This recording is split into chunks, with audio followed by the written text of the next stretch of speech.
persoalannya adalah tentang alat musik, tentang mizmar, tentang seruling, tentang kecapi, tentang gitar dan lain sebagainya. Dr. Muhammad Imarah di dalam bukunya itu beliau katakan, dasar hukum segala sesuatu itu adalah mubah sampai ada dalil yang mengharamkannya. Dikutiplah dalil pihak-pihak yang mengharamkan seruling, mengharamkan gitar dan lain sebagainya. Beliau katakan, tidak ada satupun dari hadis yang mengharamkan alat-alat musik ini yang selamat dari gugatan para ulama terkait sanadnya pada bab al-jarhu wa ta'dil. Artinya, hadis ini tidak sampai pada derajat yang sah untuk difatwakan. Bahkan Imam Hanafi menyatakan alat-alat musik tersebut halal di dalam Islam apabila ada orang yang karena fanatisme memahami agamanya terbalik, lalu dia rusak alat-alat musik, dia wajib mengganti. Kalau ada yang mencuri alat musik, wajib potong tangan. Itu Imam Hanafi An-Nu'man bin Thabit. Assalamualaikum Abi. Waalaikumsalam warahmatullahi wabarakatuh. Jadi Abi nyawa napa kena lun tanyong Mbak Abi betul Abi.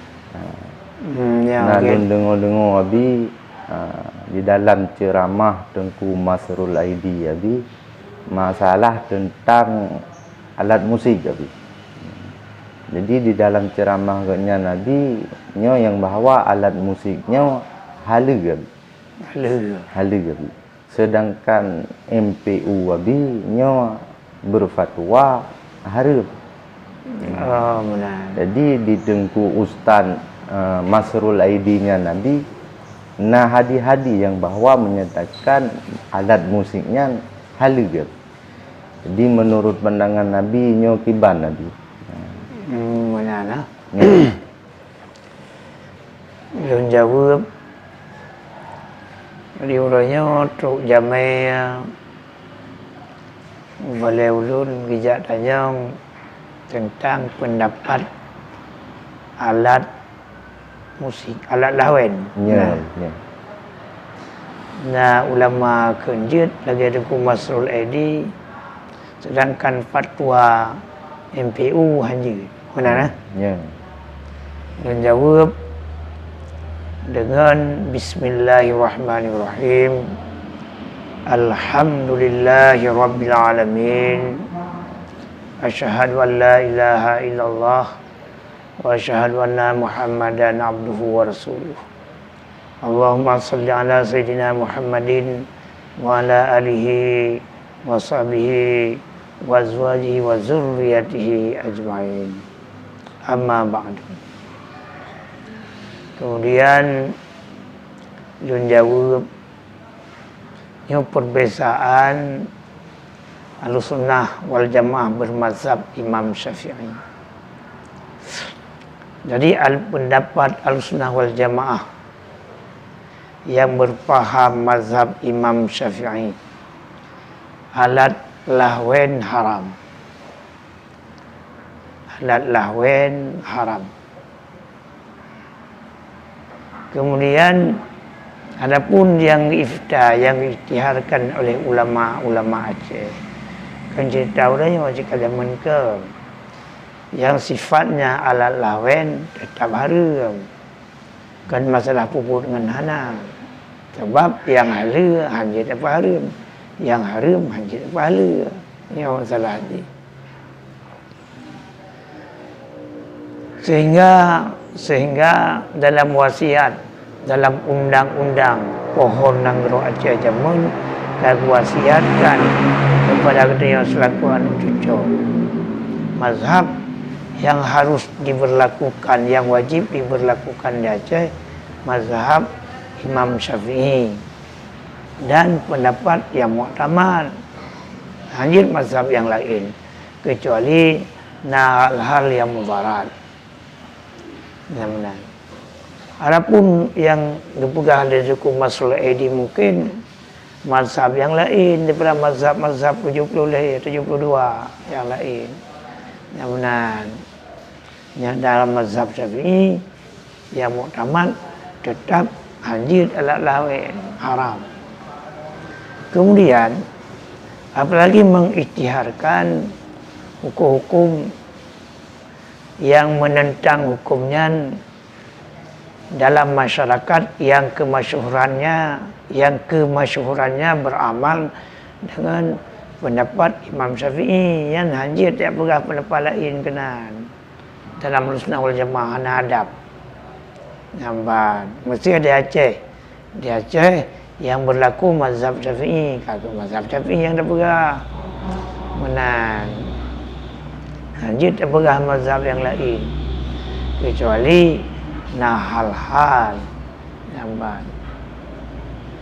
Nah wate-wate yang kamu tentai yang menang. Adapun hadis, ayat, kadang hadisnya kuat menurut ulunnya, lain menurut orang lain. Nampak. Menurut perawi hadis yang lain, sehingga mazhab Syafi'i mengisytiharkan alat lawen itu haram. Ini masalah hadis. Yang mihanam hukum jid ada diskusi lah tentang mazhab Syafi'i. Maulunnya mazhab lain ada hukum. Nampak. Jadi tak kesimpulan fakta yang diisytiharkan oleh ulama Aceh tentang alat lahwennya, alat musiknya haram, dia wajib dia dukung yang benar. Baik dapatlah berkah. Anak sepegelah dengan orang kiamat.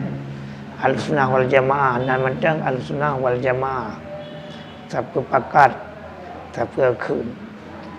Yang benar hanjit oleh nyawa. Tajak kumalim-malim draw dalam negara Aceh.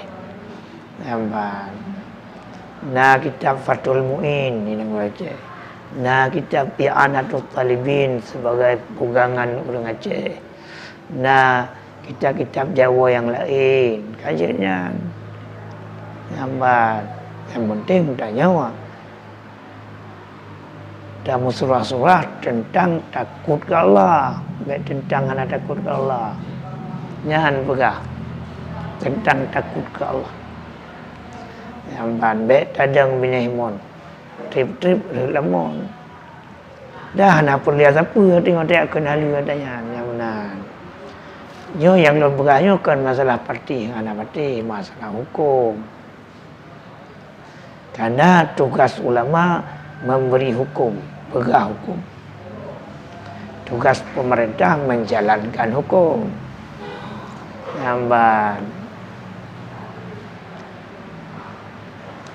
Tugas Dewan Terhormat menganjurkan supaya hukum dijalankan oleh pemerintah. Masing-masing nak tugas. Nampak. Lama ke pegah lagi orang yang di Aceh Selatan, anak seperti dia berah oleh ulama ke Air Raya. Dari Bandar Aceh dia berah oleh ulama nak ke Tungtung. Bayangkan dia tutung mendu mau saja. Tung na doa-doa alam sago yang ketim doa.